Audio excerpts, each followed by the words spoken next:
Siyam ang kasalukuyang EDCA sites sa Pilipinas, itinayo para sa depensa, seguridad at pagtugon sa kalamidad. Ngunit sa gitna ng sunod-sunod na mga kalamidad, ano na nga ba ang naitulong ng mga ito sa ating mga komunidad?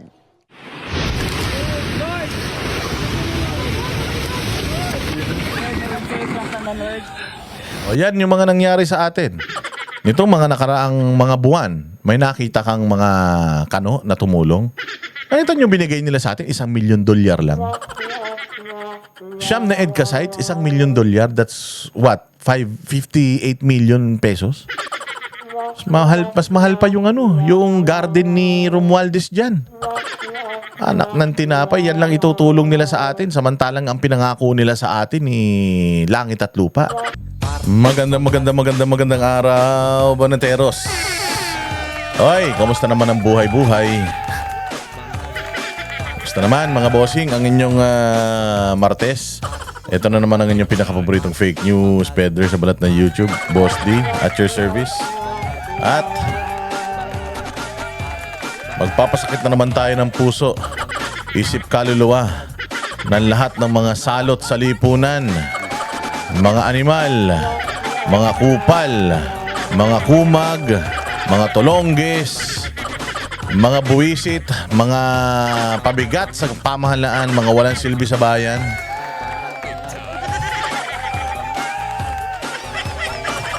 Mga sindikato, kawatan, magnanakaw, mangkakamkam, kurakot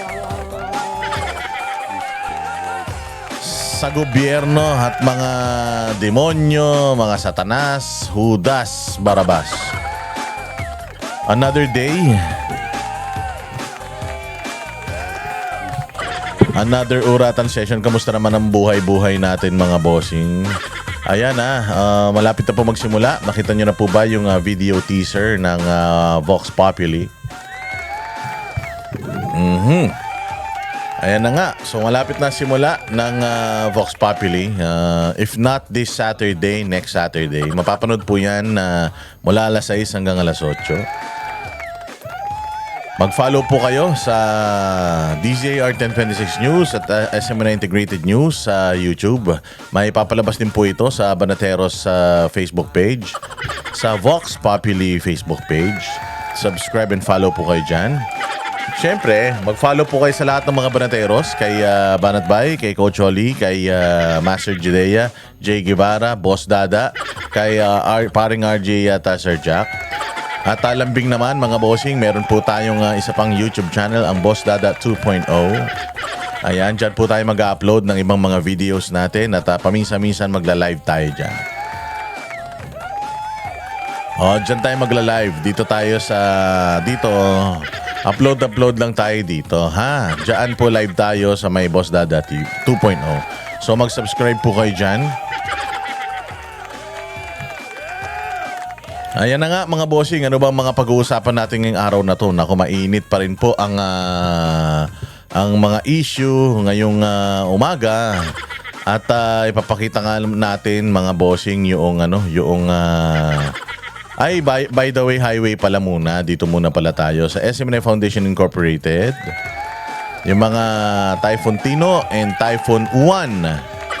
Relief operations natin. Ayan, po ninyo. Ipadala po ninyo yung inyong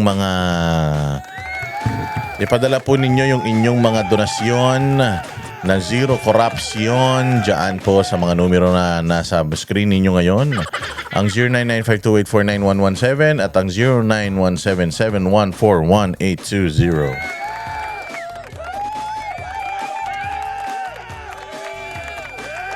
Ng SMNI Foundation mga bossing. Yan, send your donation via GCash. GCash po. May mga nagtatanong ng mga bank account Pwede naman po yata, lalo na kung sa abroad.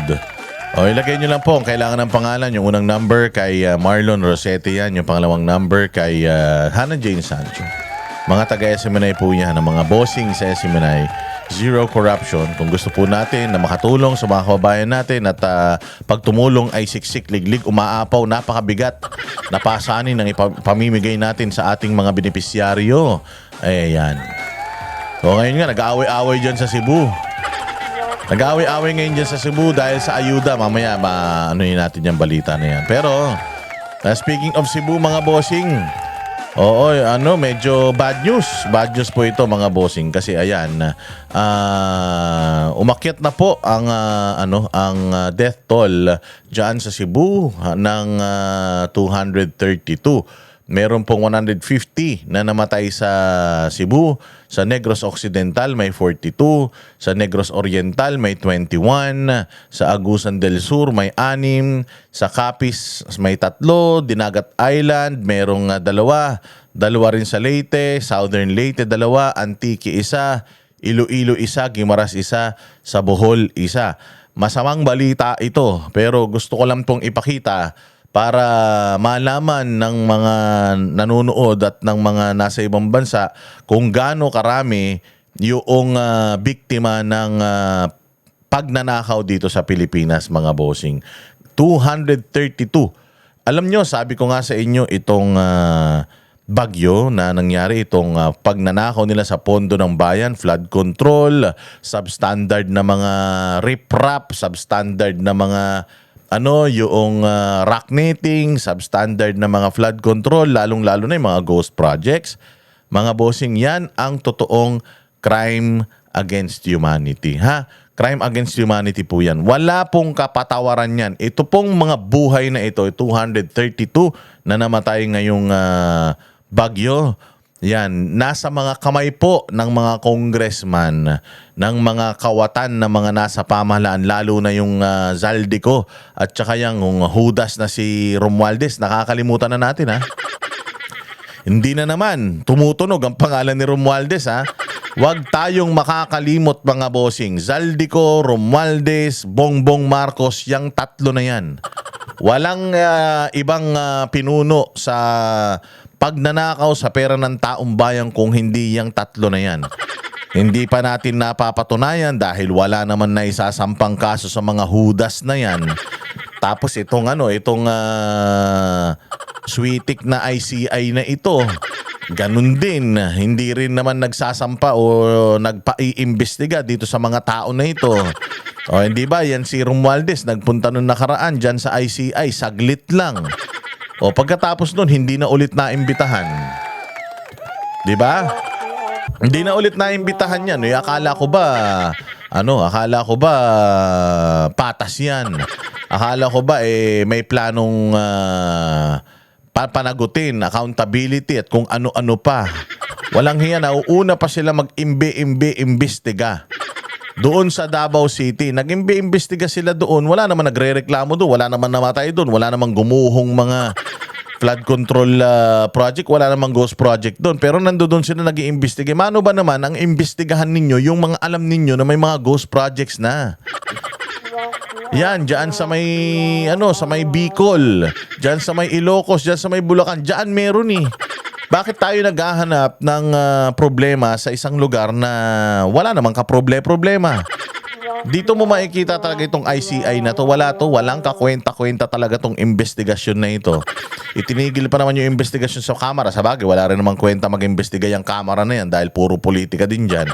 Pero ito, yung sa Senado, hindi pa nagsisimula. Parang tinatapos na nila. Farm to Market Road na daw yung iimbestigahan nila. Pero ganito po karami, mga bossing, 232 yung namatay dahil dito sa walang humpay na pagnanakaw sa bayang Pilipinas. Huwag po ninyong kalilimutan ito. And balita natin, mga bossing, balita natin dito naman sa may Bagyong Uwan, meron namang 18 na namatay daw. Nako, masama ang balita yan. Itong sa Uwan, hindi natin yan mapipigilan. Congratulations sa pamahalaan, congratulations sa local government units, at congratulations sa ating otoridad kasi ang mga namatay dyan pa isa-isa lang. So umabot din ng 18 pero sa lawak ng pinsala, sa lawak ng sakop nitong bagyo na ito, ang namatay walang 20. Sana hindi na madagdagan. Sana hanggang dun na lang talaga kasi sa totoo lang, mga bossing, pagka ang isang bagyo pinaghandaan mo konti lang talaga, hindi maiiwasan yung pagbubuwis ng buhay. Kasi sa dami ba naman ng tao at yung iba rin naman, hindi naman natin makokontrol, di rin natin makokontrol yung isip ng mga tao. Akala nila, kakayanin nila, pero hindi pala. So, meron pa rin talagang nadadali. Pero imaginein mo, gaano kalaki yung bagyo na pumasok kesa dito sa sa Maytino.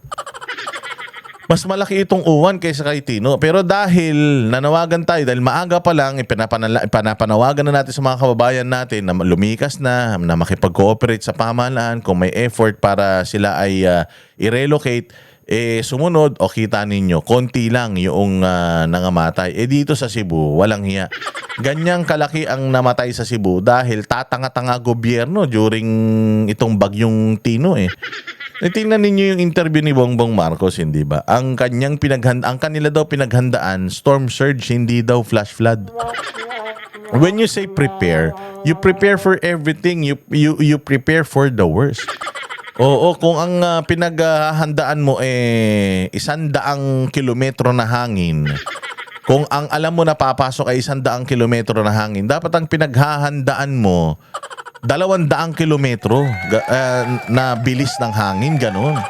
Sa dami naman ng tubig na bubuhos, kung ang pinaghahandaan mo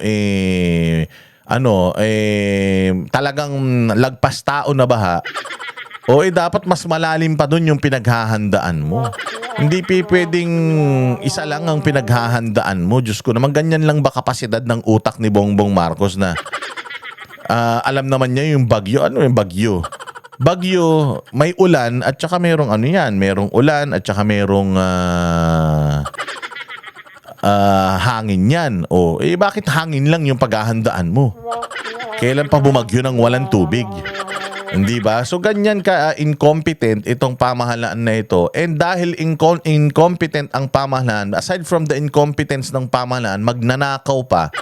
Paano natin nasabi magnanakaw? Kaya nga kayo may investigasyon sa flood control project at saka ghost projects dahil mga kawatan Yung mga nasa pamahalaan Totoo yung sinabi ni Pangulong Duterte na bulok ang pinakabulok at pinakamabaho yang kamera. Hindi ba? So ayan ang death toll. Itong death toll na to 232. Yung blood ng mga tao na ito ay nasa kamay ninyo. Kayong mga magnanakaw. Unang-una sa lahat yung itinuturo na si Zaldico. Itinuturo na si Romualdez. Yan, yung 232 na yan, dadalin nyo ang responsibilidad ng mga namatay na yan, yung mga kaluluwa niyan, hanggang sa impyerno. Dadalin yan. Hindi nyo dadalin yung mga kaluluwa nila sa impyerno, pero dadalin nyo yung guilt sa mga puso at isip ninyo. Sa bagay, makakapalang mga mukha niyan. Hindi na nakakaramdam ng hiya mga yan. Mga buwisit yan. Malabo na yan.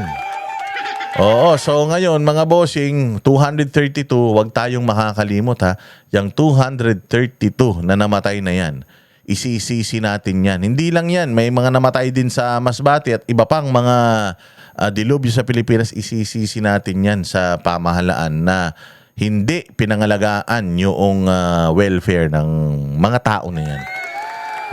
Grabe kayo. Talagang masusunog ang mga kaluluwa ninyo sa impyerno dahil dito sa mga kinitil nyo na buhay. Kinitil nyo buhay ng mga ito. Hindi basta namatay lang ang mga ito, kinitil nyo ang buhay ng mga ito. Bawat sentimo na ninakaw ninyo, buhay ng mga Pilipino yung nasisira at nawawala. Mga hayop kayo, Huwag niyong kalilimutan yan. Nakakalimutan na naman natin yung Kakalimutan na naman natin yung si Zaldico at saka si si Romualdez Pero syempre, yung dalawa na yan, meron pang mas amo yan. Ano yung amo? Sino yung amo? Ayun, yung nasa Malacanang. Sigurado tayo dyan. Bakit? Siya pumirma nung budget na pinakamagnanakaw na budget sa tanang kasaysayan ng Pilipinas Tapos sasabihin niya hindi siya damay diyan, Diyos ko po. Makikita niyo naman kung paano niya i-handle itong mga sitwasyon na ito. Ilang taon na tayong binabagyo, 2, 3, kalahating taon na. Oo, 2.5 taon na lang yung itatagal niyan sa posisyon, pero kita mo naman, puros perwisyo ang naidulot sa bayan niyan. Oh. So, isa pang ano natin mga bossing, balikan natin pala yung listahan ni Ramon Tulfo. Ito ang listahan ni Ramon Tulfo ng mga ano daw, yung mga sinasabi niyang nagdi-destabilize ng gobyerno. Actually, hindi po problema dito yung pagdi-destabilize ng gobyerno eh. Ang problema dito, yung pagsira sa sa bayang Pilipinas. Sino ba yung totoo? Ano ba yung totoong listahan ng mga sumisira sa bayang Pilipinas? Ayan. Yang mga pangalan na yan. Yang mga pangalan na yan, mga bossing yan, ang talagang dapat na binabantayan natin. Yang mga pangalan na yan, ang may mga kasalanan kung ano ang nangyayari sa bayang Pilipinas na ito. O, ibigay natin isa-isa yung mga pangalan na yan. Ayan, unang-una sa lahat, yung presidente ng Pilipinas na walang alam. O, ito ang sumira sa Pilipinas sa nung panahon ni Pangulong Duterte, ang Pilipinas namamayagpag. Ang panahon ni Pangulong Duterte, ang Pilipinas talaga namang proud na proud. Ang Pilipino ay talaga namang namumuhay ng payapa. Ang Pilipino may laban. Hindi lang yung mga mayayaman ha. Nung panahon ni Pangulong Duterte, lahat ng mga mayayaman, bilyonaryo na lumalabag sa batas, hindi nagbabayad ng tamang buwis, siningil ni Pangulo yan. Lahat ng mga airports natin, nangyayaring kabulastigan, nilinis ni Pangulo yan. Lahat ng mga kawatan, nilinis ni Pangulo yan. Lahat ng mga adik, talagang nilinis ni Pangulo yan. Isa pa, yung mga NPA. Inano yan? Nilinis ni Pangulo yan. Oo, yan ang unang-unang mga kinalaban ni Pangulong Duterte. Unang-una, dinismantle niya yung oligarkiya sa Pilipinas mag-isa. Oo, nang walang tulong ng mainstream media, talagang head-on, gamit ang kapangyarihan ng pamahalaan, winarak niya ang oligarkiya sa Pilipinas. O ngayon, nagbalik yan, di ba? O, Pangalawa, insurhensya, inubos ni Pangulong Duterte ang halos lahat ng mga kuta ng mga komunista sa Pilipinas, teroristang NPA sa Pilipinas. Halos maubos yan. Silang dalawa ni Pastor Apollo Kibuloy. Talagang tinrabaho nila yan. Aside from yung peace and order, yung war on drugs, talagang ang isa sa mga pinakamagandang ginawa nila yung pinakamatagal ng insurhensya sa mundo, which is itong insurhensya sa Pilipinas ay halos tapusin ng administrasyon ni Pangulong Duterte. Wala nang mga estudyante ang nare-recruit.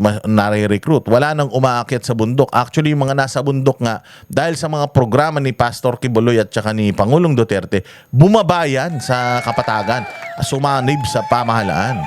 Yung iba nga, mga naging sundalo pa eh. So yan, wala rin mga pagnanakaw ng mga panahon na yan. Panahon ng pandemic, mga bossing, pinapaalala ko lang para hindi nyo nakakalimutan yung legacy ni Pangulong Duterte. Ilan lang ito. Napakarami nito, abutin tayo ng ilang araw kapag inisa-isa natin yan. Pero ito yung mga main na legacy niya. Aside from the build program, mga bossing, ano pa? Marami pa. Yan nga, yung mga pagbaba ng insurhensya sa Pilipinas. Ano pa?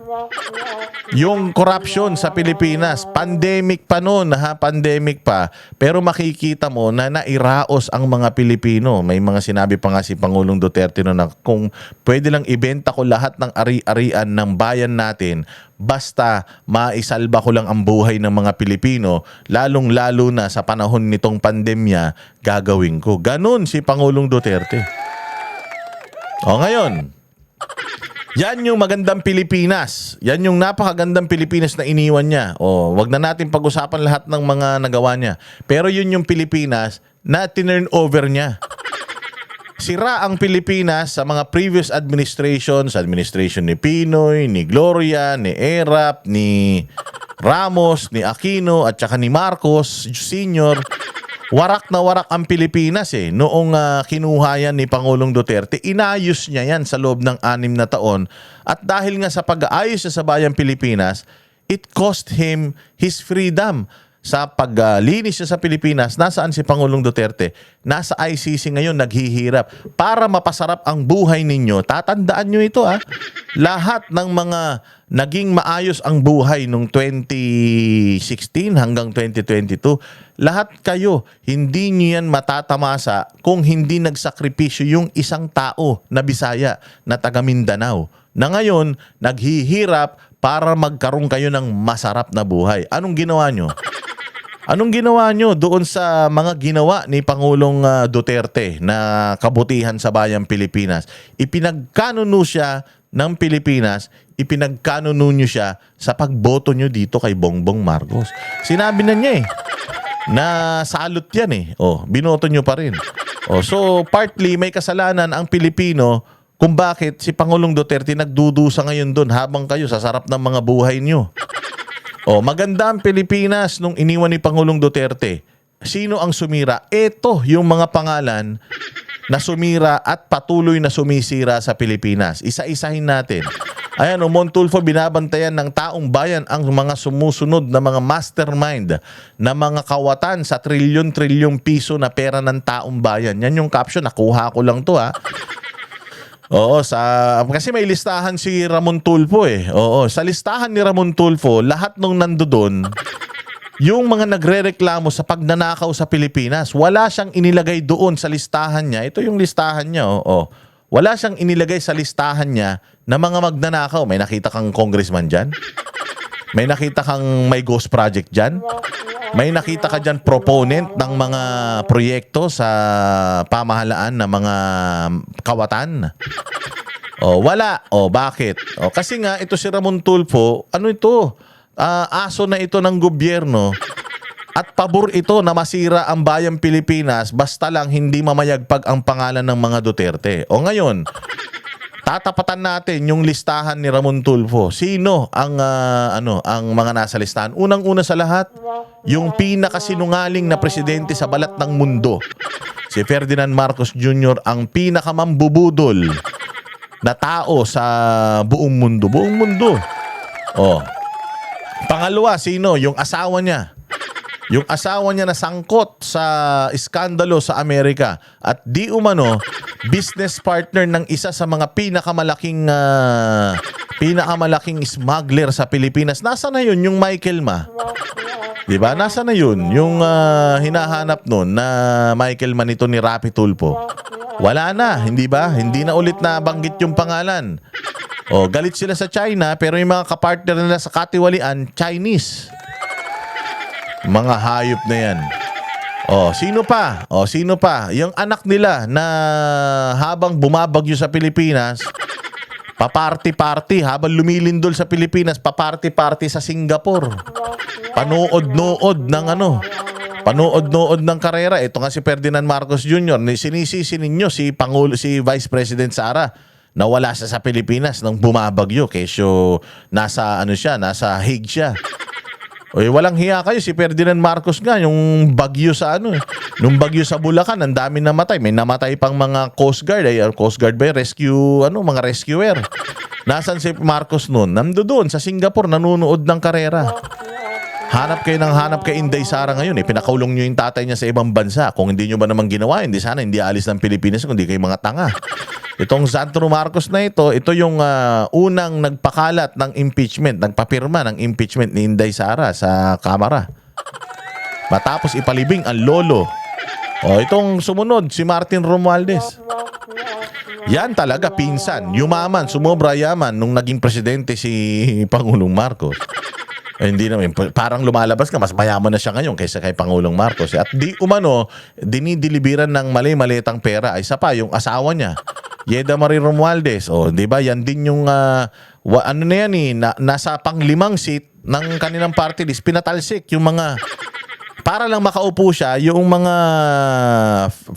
first, second, third nominee. Sinibak nila, pinatalsik nila para makaupo ito at siguro mamanipulate nila yung posisyon dyan sa Kamara. Siyempre, pangatlo, yung Zaldico.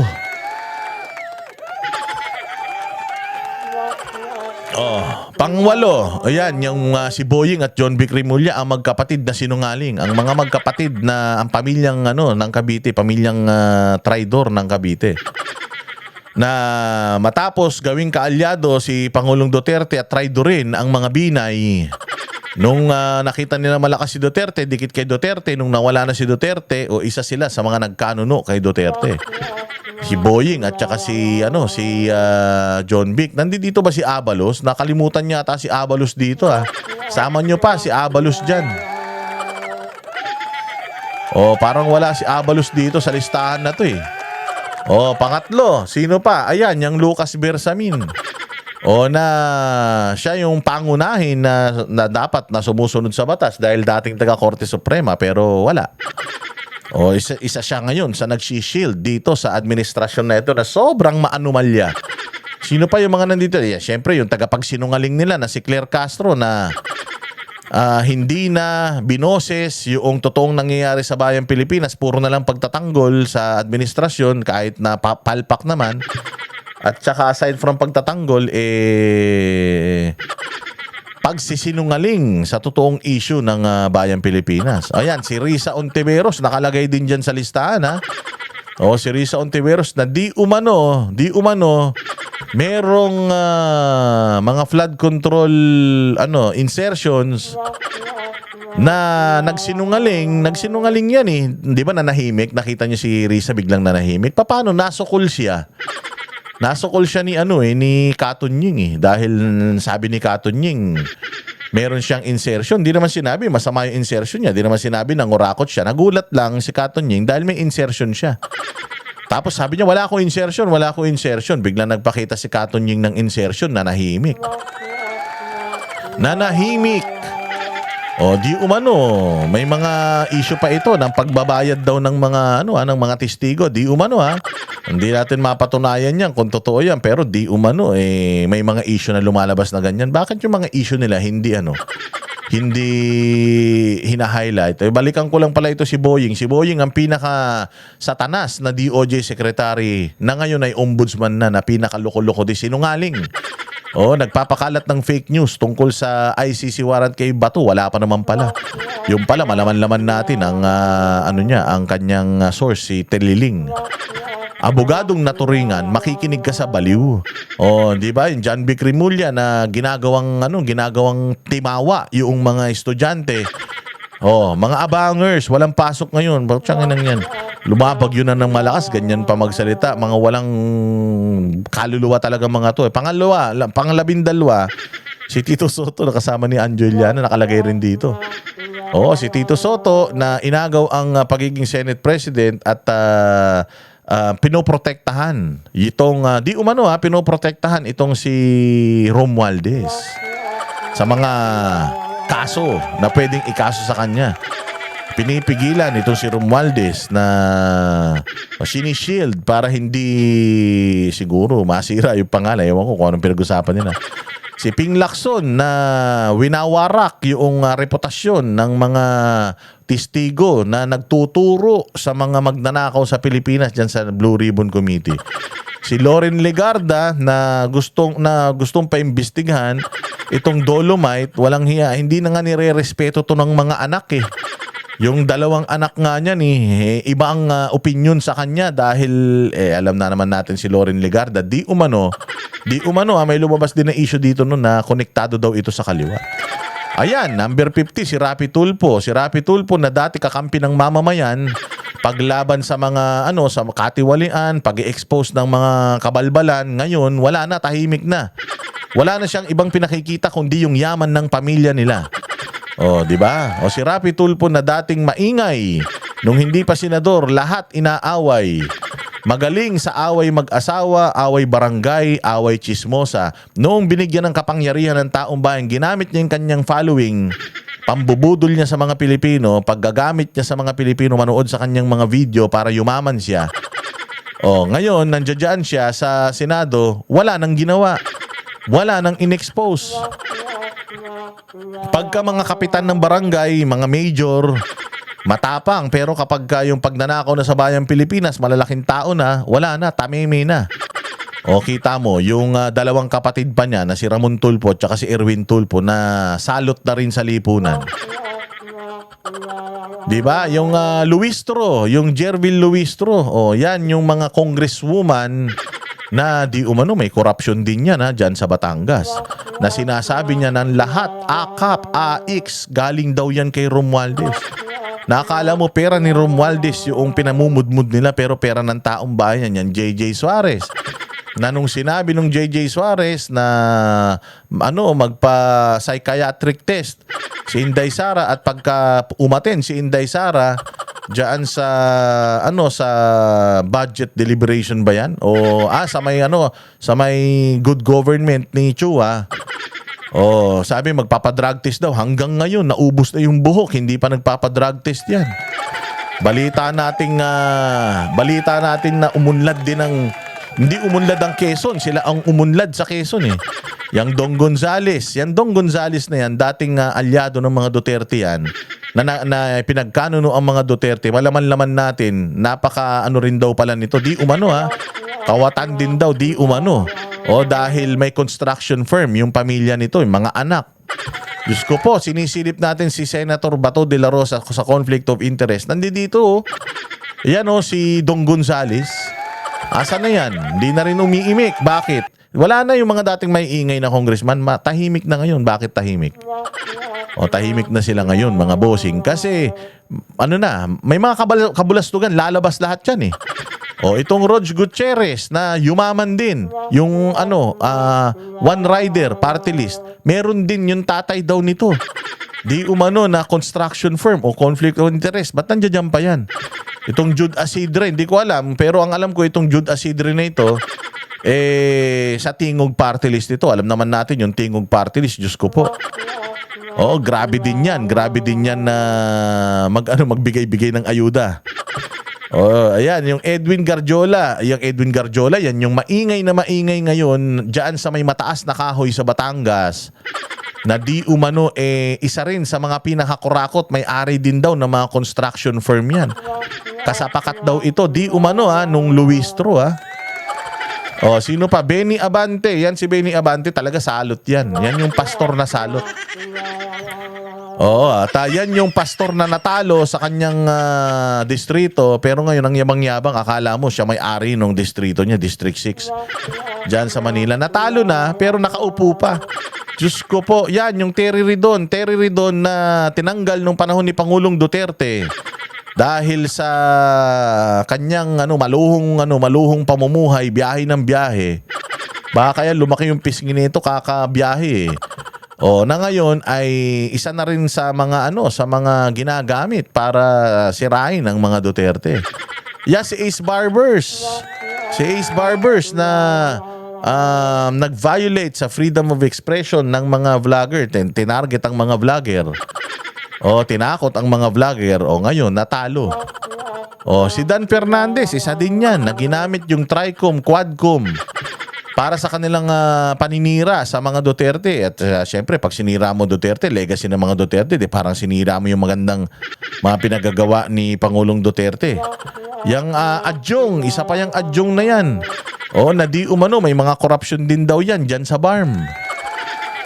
Yung Paulo Ortega na ngayon ay walang ibang target kundi si Inday Sara dahil siguro mas maganda sa kanya.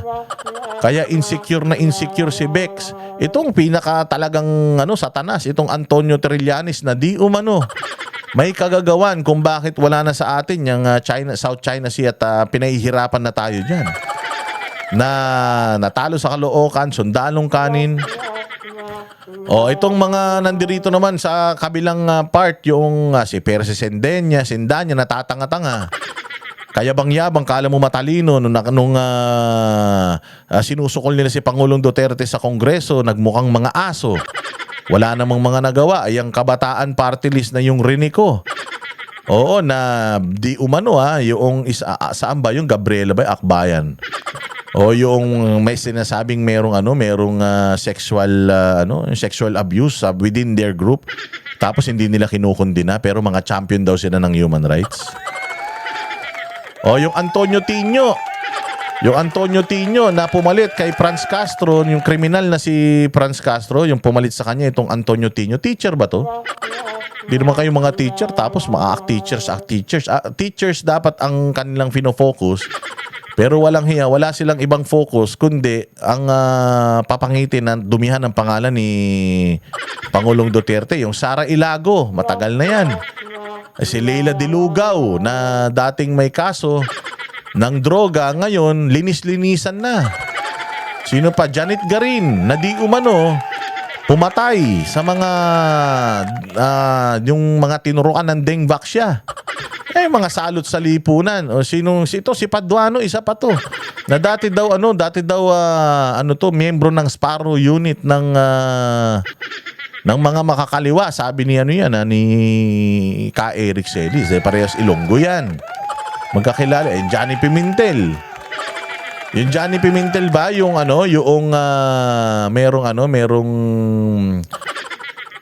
bilyong halaga ng sasakyan diyan sa Surigao na Diyos ko po, meron ding mga construction firm ang hirap-hirap ng probinsya tas ang yaman-yaman nila. Yan, Joel Chua diyan sa Maynila na pinatayuan ng mga bahay ng Kalapati. Mga 3-4 palapag na mga bahay na malabahay ng Kalapati na mga tawag dito proyekto, barangay hall. Diyan sa Maynila, Diyos ko, Isko, bakit bati na kayo nito? Huwag kang papayag kailangan makasuhan to kung meron tong nilabag na batas. Diyan sa Maynila, kailangan makasuhan yan O hindi tayo papayag na hindi. Si Alfredo Garbin Jr. Sino ba si Alfredo Garbin? Hindi ko masyadong kilala yan Si Valeriano, yung taga Maynila din, yung kamukha ni Suso. Di umano. Tumitira din yan sa mga Duterte at di umano, malaki rin daw ang mga proyekto niyan dyan sa Maynila. Sino pa? Si Lordan Suwan, Romeo Acop. Yung Acop ba na yan? Yung nasa Antipolo? Yan yung mga nanggipit sa mga Duterte at talaga namang nanggipit sa mga vloggers. Yung Jefferson Kongkun, Diyos ko po, yung asawa ni Aiko na wala naman nagawa yata dyan sa sa Bataan. Na wala ring alam yan kung di banatan ang mga Duterte at si Inday Sara. Romeo Browner talagang itong Romeo Browner, masasabi ko isa rin to sa mga talagang walang kwentang mga pinuno dito sa Pilipinas. Dahil imbis na pinoprotektahan ang konstitusyon at ang karapatan ng mga Pilipino, Diyos ko po. Nagpagamit na sila sa gobyerno, naging private army na sila ng gobyerno. Si Nicolas Torre, ang pinsan ni Satanas. Yan talaga. Hindi na natin kailangan i-explain kung ano mga ginawang kahayupan nito ni Nicolas Torre at saka nito ni Marbil. Si Larry Gadon, na dating galit sa mga komunista, taga pagtanggol ng mga loyalista, ngayon kakampi na ng mga makakaliwa diyan sa pamahalaan, yung mga makabayad black. Arlene Brosas, isa din yan. Kasapakat din yan nung mga nasa itaas, sila Percy Sendenya, rinig ko. Si Raul Manuel, isa din yan. Mga salot sa lipunan. Si Anton Lagdameo na, ewan ko bakit, ito daw yung source. Di umano. Sino pa? Manuel Bunuan, yan yung kurakot sa DPWH. Kasapakat yan sa mga pagnanakaw sa bayan ngayon. Si Gibocho Doro din, nandiyan dyan. Na wala nang ibang ginawa kundi maghasik ng mga balitang ikakagalit natin sa China. At iba pa mga congressman at personalidad na nakikinabang sa korupsyon. Sila ang totoong destabilizers ng gobyerno at ang kanilang krimen ay economic sabotage, plunder, crime against humanity dahil sa massive corruption sa flood control funds na pumatay ng daan-daang Pilipino at kailangan na makulong silang lahat ASAP. Kayo na ang magdagdag sa listahan. Si Abalos, di nyo nalagay dyan, Well, nilabanan lang natin itong listahan ni Ramon Tulfo kasi naglagay siya ng kanyang listahan So yung listahan ni Ramon Tulfo, nakita ko lang dito sa isang YouTube channel, itong pagtanggol balyente. Nilagay niya yung mga sa tingin niya na mga salot at problema ng bayang Pilipinas. Ako, personally, sa tingin ko, bagamat itong mga tao na ito ay hindi pa naman napapatunayan na may mga kasalanan, pero lahat ito ay pinagdududahan na sangkot sa pinakamalaking korupsyon dito sa Pilipinas. Sangkot itong mga to sa magkakaibang mga iskandalo at lahat ng mga pangalan na binanggit ko, di ba? Inisa-isa ko naman yung mga nalalaman kong pumutok naman ng mga issue tungkol sa kanila, di ba? Di naman natin gawa-gawa yan dahil saan ko naman kukunin yan? Di ba? Yun namang mga issues na yan na lumalabas na yung mga sinabi ko sa inyo, yan yung mga issues na nagsisirculate na sa social media. Walang conviction ng mga ito. So hindi kriminal lang mga ito. Pero sa tingin ng nakakaraming mga Pilipino, itong mga taong to ang talagang hindi na nga nakatulong sa bayang Pilipinas ng abuso pa. Oo. Di ba? Ayan. Ito nga yung sinasabi ni Rigoberto Tiglao eh. Communist US use ICC versus Duterte. Ganyan kasi itong ating gobyerno ngayon ay pinamumunuan na ng mga komunista. Yung sabi ko naman sa inyo, yung nangyari kay Pastor Apollo Kibuloy, ano din yan, sa pamumuno din ng komunista yan. Ginamit ng mga komunista yung ating mga otoridad na mga legal, ginamit nila para gipitin yung mga kalaban nila. Sino ba ang kalaban ng komunista? Pastor Apollo Kibuloy at saka itong si Pangulong Duterte. So si Pastor Apollo Kibuloy nga na ngayon nakakulong, kinubkob yung kanyang ari-ari. Matagal nang gustong gawin ng mga komunista na makubkob ang mga ari-arian ni Pastor Apollo Kibuloy dahil sa inggit nila siguro. Akala nila merong bukal ng kayamanan si Pastor. Hindi nila alam yung yaman ng Kingdom of Jesus Christ ay dahil sa sama-sama effort, faith at talagang pagtutulungan ng mga taga Kingdom of Jesus Christ. Akala nila siguro merong poso na lumalabas ginto. Kaya nila pinasok yan, 16 days na kinubkob nila Tory yan. So hindi nila alam ang nagmamando dyan, sino? US at saka mga komunista. Pagkatapos dyan, ICC naman, ganun din. Sabi nga dito, Marcos aided by the communist against whom Duterte nearly annihilated during his administration. So it as a means of removing the charismatic former president from the Philippine political scene. So his power to rally support for his daughter, Vice President Sara, for the 2028 presidential elections is diminished. So parang according dito sa sinabi ni Tiglao, sa kanya, sa tingin niya na nakipagkasundo itong gobyerno natin sa mga komunista sa tulong ng Amerika para maalis si Pangulong Duterte kasi napaka-epektibo na campaign manager at endorser nito ni Pangulong Duterte. Kaya nga bago matapos ang eleksyon bago magkaroon ng kampanya na makakaikot si Pangulong Duterte para makapangampanya, pinatapon na nila sa ibang bansa para hindi manalo yung Duterte So ganun din kung si Pangulong Duterte nandito, si Inday Sara hindi matatalo dahil napakamagaling na na campaign na na manager nito ni Pangulong Duterte. The US fears that after its puppet president steps down in 2028, a President Sara Duterte would dismantle Marcos' anti-China foreign policy. Kasi the reason why gustong-gusto ng Amerika ito si Marcos dahil puppet Kaya nilang hulmahin yung ulo Magalit ka sa China, magalit ka sa China. Ang foreign policy kasi ni Pangulong Duterte, yung Filipino first policy. So yung interest muna ng Pilipino yung uunahin niya bago yung interest ng ibang bayan So ang ginawa ni Pangulong Duterte, focus siya dito, tapos kinaibigan niya lahat. Siya lang ang presidente na pinatawag ng Amerika, pinatawag ng Russia, pinatawag ng China, pinatawag ng Israel. Ito si Bongbong na parang patay gutom na nanghihingi ng atensyon sa mga world leaders. Samantalang si Pangulong Duterte pinapatawag. Diba? Israel, pinatawag pa yan. Kasama pa si Inday Sara. So natatakot etong mga na pag wala na si Bongbong, yung mga interest nila dito sa Pilipinas na nakukuha nila kay Bongbong. Katulad yan, EDCA site. Para daw makatulong sa mga kababayan natin pag bagyo, wala naman. Yan. So takot na takot sila dyan. Sabi nga dito, it has therefore helped and even financed the vast propaganda machine which includes notably Rappler and the PCIJ that has falsely painted the Duterte as mass murderers. Yan. Totoo yan. Ginamit nila ang mainstream media na lalo na itong Rappler, funded to ng Amerikano.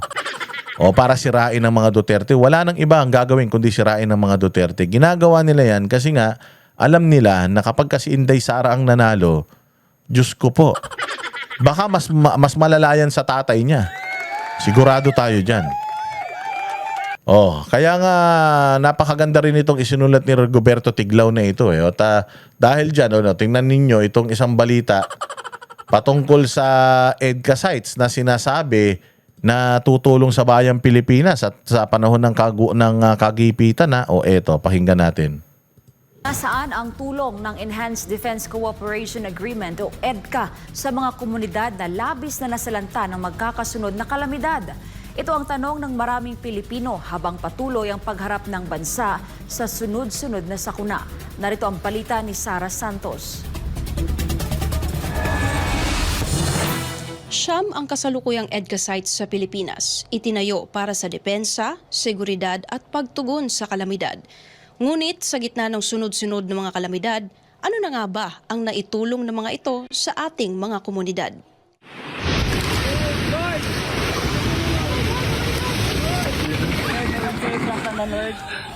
Yan yung mga nangyari sa atin. Nitong mga nakaraang mga buwan, may nakita kang mga kano na tumulong. Ito yung binigay nila sa atin, $1 million lang. Siyam na EDCA sites, $1 million.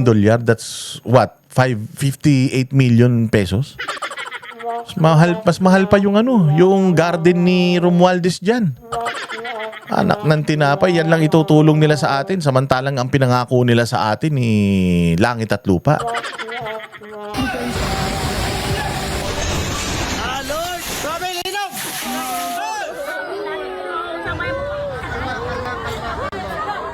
Lindol doon, bagyo dito. Luzon, Visayas, Mindanao. Halos walang nakaligtas. We have the EDCA sites. I thought these EDCA sites are there to help us in times of need, during natural disasters. Nasaan na yung ating friends, partners, and allies? Yan, sagutin mo yan, Teodoro. Sagutin mo yan, Browner. Pinaghahandaan nyo na yung gera sa China. Hindi pa natin na papakinabangan yung mga EDCA sites na yan na ipinangako ninyo. The reason why nandito yan dahil para makatulong sa atin sa kalamidad. Tapos ang donasyon, $1 million. Walang hiya. Baka lang yan, 2 dinner lang yan ng pamilya Marcos. Habang nananawagan ng ilan para sa mas konkretong tulong, sinagot naman ito ng palasyo. Sa ngayon po, tumawag din po kami sa AFP kung ano na po ang nangyayari at anong naitutulong ito. Sa ngayon po ay inaalam pa po nila at hinahanap pa po ang pinaka-update patungkol dito. Pero ang EDCA sites po ay malaking tulong po. Sa ilalim Malaking tulong saan? Hinahanap nyo nga, di nyo makita eh. Kaya nyo nga hinahanap, di nyo makita, tapos paano naging malaking tulong?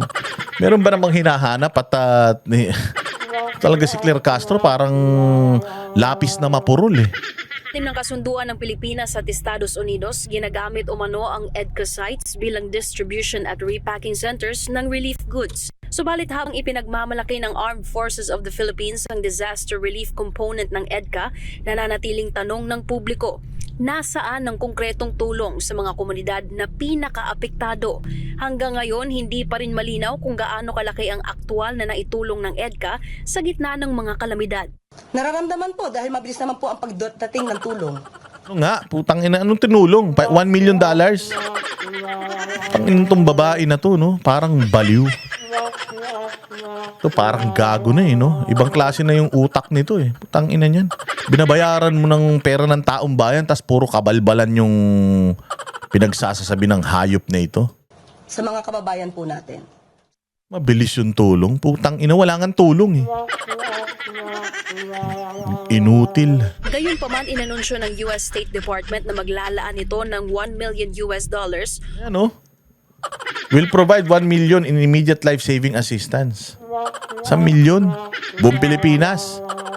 Eh, nagpapasalamat naman tayo sa tulong yan eh. Kaya lang putang ina, mas malaki yung nakukuha nila sa atin kaysa sa natatanggap natin sa kanila eh.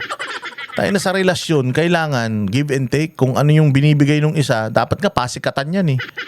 Paramihan kayo ng binibigay sa isa't isa kung talagang may respeto kayo. Pero putang ina, kung ganyan lang, siyam na EDCA sites ang ibinigay natin. Pati yung mga Afghanistan, putang ina, dito natin ipinatapon sa Pilipinas. Hindi na natin nababalitaan yun ha. Baka mamaya niyan, pucha, meron na tayo isang probinsyang puros mga Afghan refugee nandirito ha. Dami nating pinagbibigay na pabor sa kanila tapos 1 milyon. Inanto si Claire Castro. Tanga. O humigit kumulang 58 milyong piso bilang immediate life-saving assistance para sa mga biktima ng magkakasunod na sakuna sa bansa. Tiniyak din ng Amerika na magpapatuloy ang kanilang koordinasyon sa pamahalaan, lalo na't kasunod lamang ng Bagyong Tino ang panibagong hagupit ng Bagyong Uwan. Sa kabila ng ipinagmamalaking tulong at milyong dolyar na suporta, nananatili ang tanong, talaga bang nakatulong ang EDCA o kailangan pa itong patunayan? Wala. Di nakatulong yan. Natulong ng mga yan. Yung 1 million nila kulang pa. Tayo pa nagbabayad nung di umano ha. Tayo pa daw ang nagbabayad nung mga ano. Nung mga ano dyan sa ano. Tayo pa nagbabayad ng mga maintenance. Pati yung mga kuryente, tubig nila dyan sa mga EDCA sites na hayop na yan. Lupa na natin, bayan na natin. Tayo na ginawa pang imbakan, tas gagawin pa tayong pagawaan ng bala. Yun yung mga magandang mga nagawa natin sa Amerika. Tapos, dinaaway pa natin numero 1 kaaway ng Amerika sa ekonomiya, China. Tapos, $1 million. Si Claire Castro, mabilis daw. Ano mabilis? Mabilis yung pagkaubos ng pera ng taong bayan. Mabilis yung pagdanakaw ninyo. Pero yung serbisyo, tangin na 5,000, 15,000. 5,000 tsaka 15,000 na nga lang, dinudugas nyo pa. O ito, sabi ni Tulfo, pakinggan ninyo ito. Committee Chairman Erwin Tulfo sa Department of Social Welfare and Development na magsagawa ng investigasyon kasunod ng ulat ng maling paglalagay ng label sa ayuda forms para sa mga biktima ng Bagyong Tino sa Cebu. Putsangin lang yan. Bagyong Tino, merong DSWD. Paglalagay ng label, nilalagay lang daw nila partially damaged yung mga bahay. Kaya para 5,000 lang yung matatanggap. Warak na warak yung bahay. Ubus nga wala nga. Nagrereklamo yung mga tao dahil putangin ang liit-liit na nga nung tulong na ibinibigay nyo. Dinudugas nyo pa. Putangin na kinakatkong nyo pa. Kinakatkong yan. Sasabihin nila partially damaged lang ilalagay nila dyan. 5,000. Pero puta 15,000 talaga. Binulsa na naman nila 10,000. Putang ina nyo talaga. Wala talaga kayong mga pusong mga hayop. Kayo mantakin mo na sa lanta ng mga to, bibigyan nyo na nga ng kapurit, nanakawin nyo pa. Hayop talaga, ganyan ang ginagawa nyo sa bayang Pilipinas. Diyos ko, nakakatulog kayo mahimbing. Ayon anya sa mga reklamong kanyang natanggap, mailang barangay personnel umano ang nagdeklara ng ilang bahay na partially damaged kahit tuluyang nasira ang mga ito. Para kay Tulfo, malinaw na nakakaapekto ito sa kung gaano kalaking tulong ang matatanggap ng mga residente. Putsang ina mga barangay talaga, putang ina talaga itong mga barangay na to. Dapat itong mga mamatay Sabi ko na talagang lahat ng mga nandito sa pamahalaan talaga, putang ina mga kawatan mula sa SK hanggang sa presidente. Di ba? Partially damage yung ilalagay sa'yo. Putang ina, ubos yung bahay mo. Yun na nga lang inaasahan mo, katiting na nga lang yun. Putya naman yan, nanakawin nyo pa. Diyos ko po. Grabe naman talaga itong mga kupitan na ito. Nauso itong mga kupitan na ito nung pandemya kaya marami mga naireklamo mga kapitan Yung 5 sardinas, nagiging 2 na lang Tapos, nung namimigay ng ayuda, mga sardinas nung pandemya, putang ina, nagkaroon ng sari-sari store, pare-parehas yung tinda. Hayop talaga. Ina nyo, hindi na kayo talaga natuto. Puros kayo pagnanakaw. Lahat na lang ng ginawa nyo sa bayang Pilipinas, puro pagnanakaw. Mga punyeta kayo. Dapat kayo ang sinasalanta ng ng mga dilubyo walang hiya talaga naman. Dito naman tayo mga bossing sa issue ng warrant of arrest ni Senator Bato de la Rosa. Pakinggan natin ito.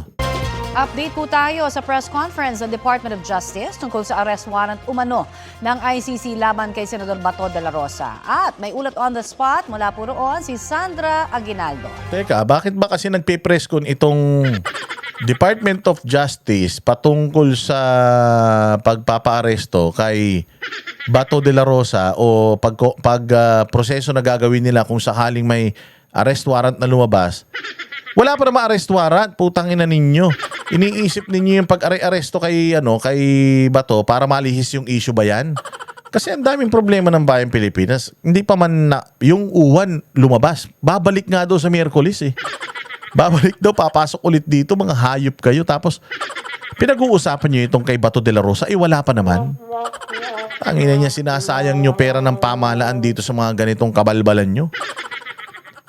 May ICC warrant na? Wala. May Interpol Red Notice? Wala. O, ba't nagpapapreskon kayo? Hindi, nagpapreskon kami para masabi lang natin na kung sakali. Tangina nyo, di pag-usapan nyo sa loob. Pag-usapan nyo muna ng kayo-kayo. Kailangan nyo pang i-preskon yung mga hayop kayo. Para lang may mapag-usapan na bago, mapagtakpan na naman yung mga totoong issue na nangyayari sa bayan. Hayop. Sandra? Yes, Connie, sinabi rin ng Department of Justice na wala pa silang natatanggap at nakikitang warrant of arrest ng International Criminal Court laban kay Senador Bato de la Rosa. Pero ayon kay Prosecutor General Richard Fadillon, kung meron mang warrant ay magko-comply ang gobyerno. Matatandaan nitong weekend ay inanunsyo ni Ombudsman Jesus Crispin Remulla na nagpalabas na ng warrant ang ICC. Paliwanag ni Chief State Counsel Dennis Chan, sa ilalim ng batas may dalawang option ang pamahalaan at ito ay extradition at surrender. Aniya mas mabilis ang proseso ng pag-surrender kay De La Rosa kung sakali. So extradition daw kasi ay kailangan dumaan pa sa korte. Meron ding question kung pwede ba ang extradition gayong hindi naman bansa ang ICC. Wala din naman daw treaty ang Pilipinas at ICC. Hindi ba lahat ng mga binrot up dito na mga questions valid eh? Hindi tayo member state. Ang extradition treaty, kailangan hindi naman automatic. Kailangan ipadala mo yan dito sa kailangan may intervention ng korte natin. Hindi mo rin pwedeng isuko. Mali na nga lahat eh. Yung proseso ng kay Pangulong Duterte eh. Ngayon, nyo pa din. Itutuloy nyo pa din. Naglabas na nga eh ng guidelines eh ang Supreme Court patungkol sa extradition eh. Tanginan yan. Hindi nyo pa rin ino-honor. Kaya nga sabi ko, delikado dito si Senator Bato de la Rosa kasi kung ang gagawin nating parang depensa, so may batas naman tayo. Wala nang batas sa Pilipinas eh. Tanginan nitong mga to, may batas nga. Binali nila yung batas eh. Maglalagay ka lang dyan ng mga hudas eh. Na mga bobo sa batas eh. Tingnan mo, bend the law, break the law. Utang ina niyan. Ano sabi nung ombudsman? Tax avoidance is not a crime. Tax evasion is a crime. Tax avoidance is not. Ano naman ganyan mga magpapatupad ng batas sa atin, putyang ina may mangyayari. Kaya mag-ingat ka, Senator Bato. Maniwala ka. Mag-ingat ka kasi gagamitin ka talaga nitong mga to para malihis yung issue. Baka ipamigay ka nito para pag-usapan ka, malihis yung issue issue ng Pilipinas, yung pagnanakaw nila. Kaya ingat ka, Senator Bato. Kailangan maging handa ka. Sa extradition. Nabanggit din ng DOJ na merong nakabimbing kaso sa Korte Suprema na kumu-question sa legalidad ng pag-surrender kay Duterte. O yun na nga eh. Merong question sa legalidad ng pag-surrender kay Duterte. Gagawin ulit ng ICC sa Pilipinas. O hindi sabihin nyo, hindi namin pwedeng i-honor pa yan kasi nga inaantay pa namin desisyon ng high court namin. Di ba?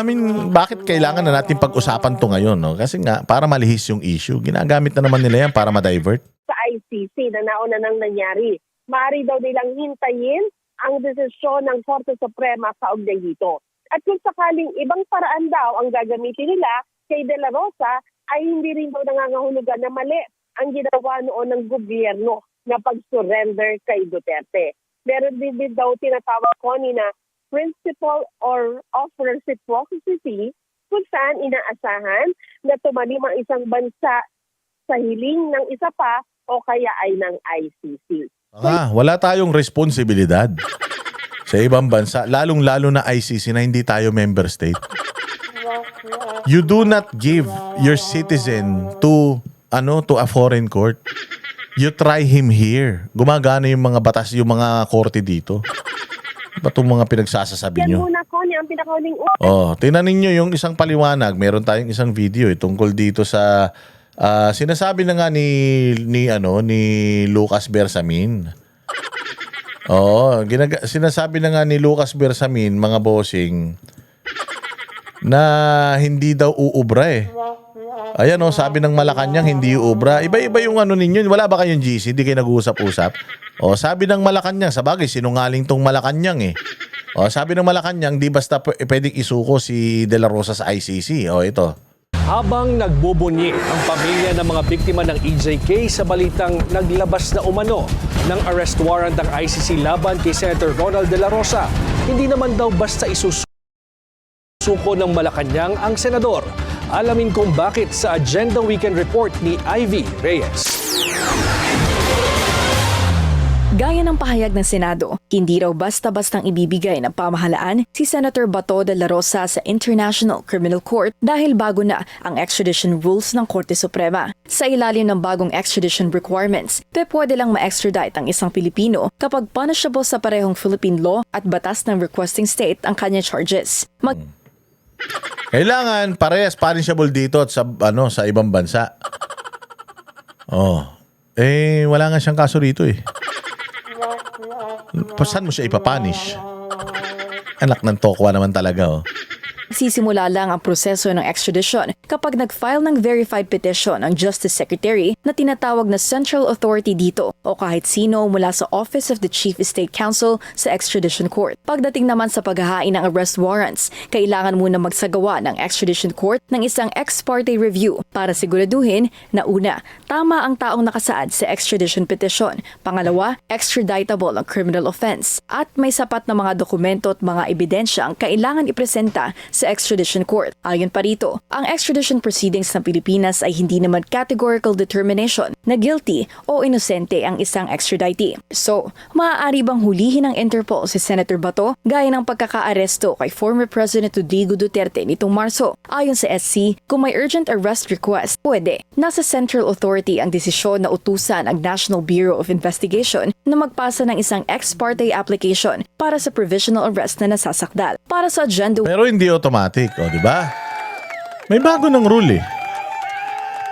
So bakit hindi natin susundin yung bagong ruling? Bakit gagawin na naman natin yung ginawa natin noon? But again, ano lang nila yan? Diversion lang naman nila yan eh. Wala naman talaga eh, di ba? Tingnan mo, sino nagpo-propaganda? Si Trillanes, tapos sinabi kay Boying, tapos si Boying nilabas, kahit, tingnan mo, hindi pa niya nagdi-deny, hindi man nag-apologize. Na fake news yung binitawan niya, di ba? Kasi nga ang gusto lang ng mga yan, i-surface yung usapan. Pag na-surface yung usapan, mapag-uusapan, medyo malilihis ng konti. Sorry kayo. Pwedeng ilihis yan ng mga mainstream media, pero kaming mga vlogger, hindi kami lilihis. Focus kami, tatargetin natin yung mga totoong issue ng bayan natin. Vox Populi. Kung ano yung talagang boses ng taong bayan, yun ang i-e-echo natin.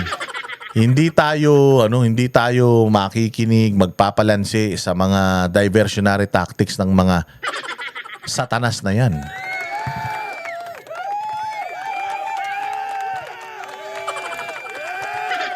Diba? By the way, meron pala, ito maganda rin ito, itong isang balita na ito kay Senator Marcoleta kasi ang atake sa kanya ng mga dilawang tae, 35 million lang yung kanyang salin, pero yung ginastos niya, malaking malaki. Kasi ito pala si Marcoleta, hindi pala siya naglagay ng mga pangalan ng mga campaign donors niya. Although may listahan siya kung sino yung mga campaign donors niya, hindi niya inilabas yung listahan na yun. And according to him, wala daw batas na nagbabawal nun. So ina-assume nitong mga dilawang tanga na itong si Marcoleta ay mas maraming ginastos sa eleksyon kaysa sa kaysa sa salin niya at sarili niyang pera yung ginastos niya. Ito may paliwanag si Senator Marcoleta patungkol dito sa pinapuputok nila issue na salin. Yung nilalabas yung ipinasa ninyo na salin at yung comparison sa sose. Ang sabi nila ay paano nagkaroon ng expenditure na ganito kataas, gayong ang kanyang asset ay mas maliit? Sen, paano bang nangyari? Ganito napakasimple lang ng paliwanag dyan kung nakinig lang sila nung siguro, meron kaming Thanksgiving, parang event. Aha. Ang pasimula ko nga doon meron pong mga ibang mga kababayan natin ang halos hindi makapaniwala kung bakit po tayo nanalo. Meron nga ang isa ka kung broadcaster dyan, hanggang ngayon hindi makamove on, hindi ba? Yun naman hindi ko kinakailan na sinabi ko yun. Takantaka. Pero sabi ko, nakalimutan po nila na napakarami kong kaibigan. Okay. Ang marami po sa inyo ay nasa harap ko ngayon. Nelson, alam mo, mga kaibigan ko, nagbigay sa akin talaga. Alam mo, pakiusap lang nila, isa lang. Tanggapin mo ang tulong namin sa'yo. Okay. Congressman ako noon Kong, kami po ay naniniwala na karapat dapat kang makarating sa Senado. Tanggapin mo ang halagang to. Marami sila. Isa lang ang kanilang pakiusap sa akin. Ano po yun? Sana wag mo na kaming i-disclose ang identity. Ngayon, kapag ka naglagay ako ng figure sa contribution, mapipilitan akong mag-disclose ng pangalan nila. Alam mo kung bakit? Merong kaakibat na kung tawagin ay deed of acceptance of donation. Paano yun kako? Contribution to Hindi, sabi niya, binigay ko nga sa'yo contribution pero utang na loob mo sa akin yan. Ituring mo na lang na utang, sabi niya, di ba? Loan. Hindi, utang lang. Basta utang na hindi babaya. Utang na loob Ngayon, dahil sa hindi ko pwedeng isiwalat ang kanilang identity, kaya sinabi ko, zero in contribution. Na mapipilitan ako ngayon na gawing zero yun. Dahil kapag hindi ko nilagay, pag nilagyan ko ng amount yun, mapipilitan ko isa-isa kayong i-disclose ko ang inyong identity. Ngayon, hindi naman po pwedeng hindi ko gastahin yung binigay nyo sa akin. Kasi yung iba magkakakilala. Yun lang ang question ko dito. Congressman, tapos tumanggap ka ng pera galing sa mga private individuals na ginamit mo naman yung pera na binigay nila sa kampanya. Oo, pero ang tanong, legal ba yun? Hindi ko alam kasi abogado naman to si Senator Marcoleta, pero yun ang tanong doon. Legal ba yung ikaw ay congressman tatanggap ka ng regalo? Di ba ang alam ko bawal tumanggap ng regalo yung mga yung mga taga-gobyerno. Hindi, ako nagtatanong lang kasi sa totoo lang, hindi man ako abogado, pero itong paliwanag ni Marcoleta rito, parang medyo nawiwirduhan ako Kasi nagbigay ka sa akin ng pera, ayaw mong pangalanan kita, tinanggap ko yung pera na yun. Tapos, sabi nila, gamitin mo sa pangangampanya, pero wag mo nang sabihin na sa amin galing. So parang ang ginawa niya, hindi niya nilista na campaign contributions yun kasi pag nilista niya na campaign contribution, kailangan ilagay niya yung amount at pag nilagay niya yung amount, kailangan malaman kung kanino galing yun. So parang nilista niya na hindi siya campaign contribution, campaign expenditure. Ganun parang in-spend ko yung pera kasi nga, ibinigay sa akin yan. Hindi pa pwede ibulsa ko yan. Binigay nila, tapos pangkampanya, tapos ibubulsa ko. So, pangit naman yun. Hindi ko lang alam kung yung pera ay intended para sa election, kung pwedeng tumanggap. Kasi alam ko naman lahat tumatanggap, di ba, ng mga re-electionist. So, baka pwede yun sa batas. Pero, ayun nga, yung hindi mo i-disclose, baka wala rin sa batas yun na kailangan mo i-disclose. Kasi, ang alam ko, sose lang. Yung expenditure lang ng iyong pangangampanya, kailangan pasok lang doon sa pasok doon sa itinakda ng batas na kung magkano lang yun dapat. Oo, tsaka yung iba dyan, di ba nakalagay, donated by, friends of.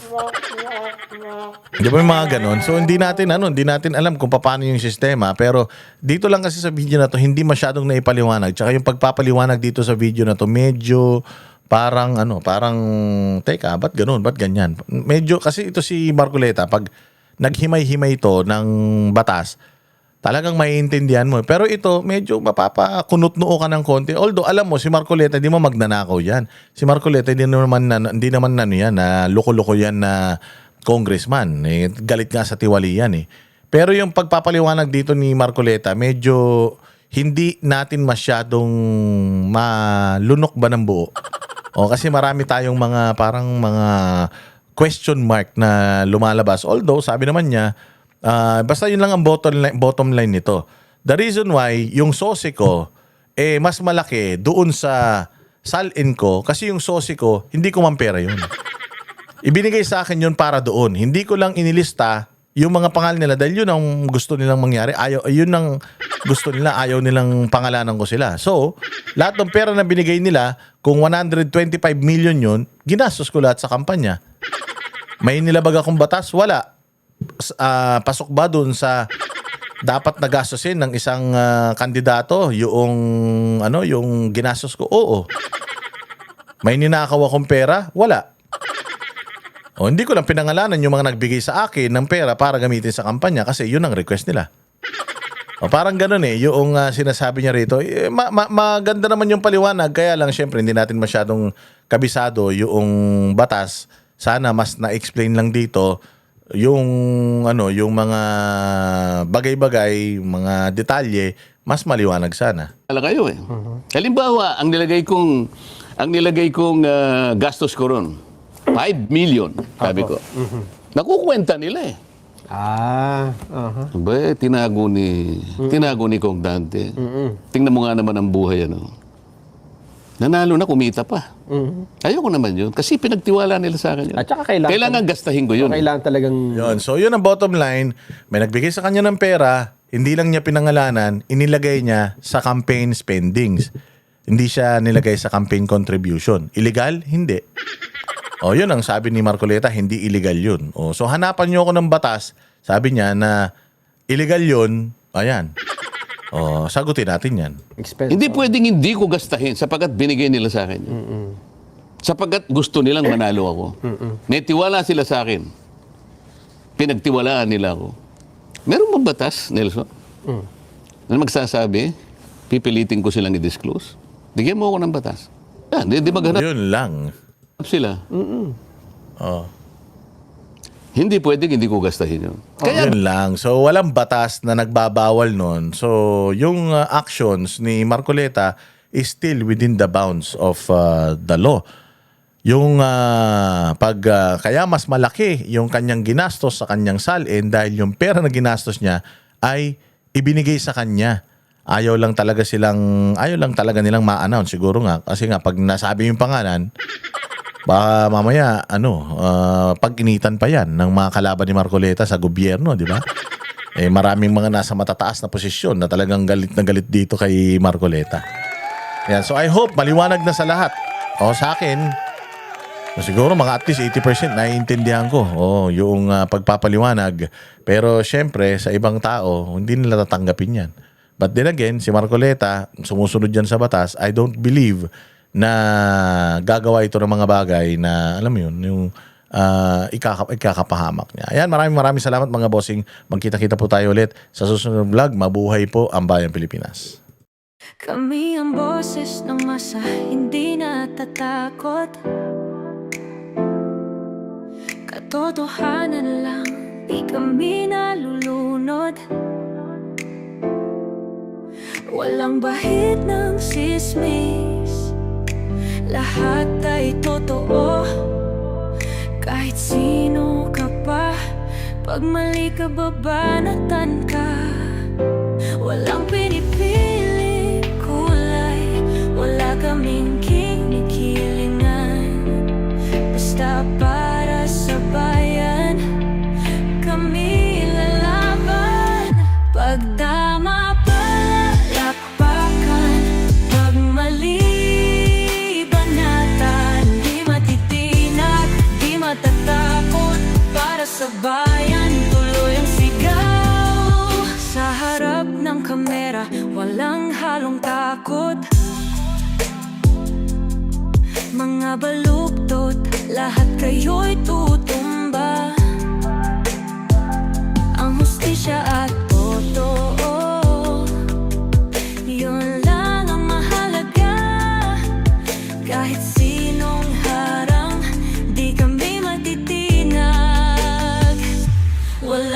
pinipiling kulay, wala kaming kinikilingan. Basta para sa bayan, kami lalaban. Pag tama palakpakan, pag mali banatan, di matitinag, di matatakot. Para sa bayan, tuloy ang sigaw. Kung nasa tama ka, ikaw ay aming kasama. Pero pag mali ka, handa ka na bang mabasag? Banateros kami, walang inuurungan.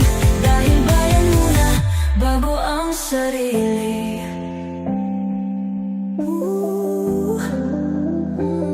Bago ang sarili.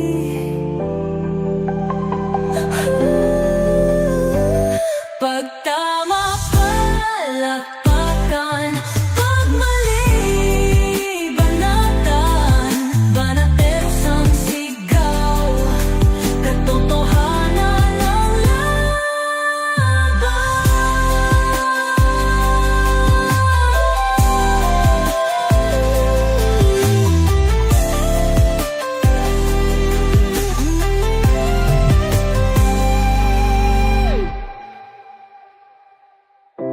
Sa